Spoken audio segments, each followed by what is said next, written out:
হবে না, দাঁড়াইতে হবে না। এই যে আমি নদীর পাড় দিয়ে একটা ছোট্ট ব্রিজ দিয়ে বেরিয়ে আসছি, আমি আবার গ্রামে ঢুকে পড়েছি। সেই গ্রামের দৃশ্য আপনাদেরকে দেখাচ্ছি।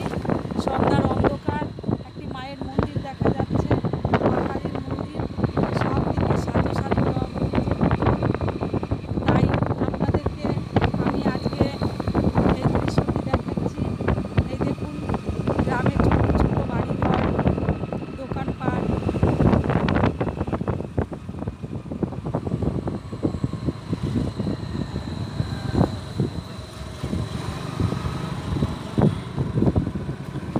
আর কিছুক্ষণ হলেই আমার বাড়ি চলে আসবে। মোটামুটি আরও 15 মিনিট চলতে হবে, তাহলে আমি আমার গন্তব্যস্থলে ফিরে যাব। আবার সকালবেলায় বেরিয়ে আসব। আজকে আমি স্কুটি চালাচ্ছি না বলেই আমি আপনাদেরকে গ্রামের সব দেখাতে পারছি। আপনারা দেখে নিন,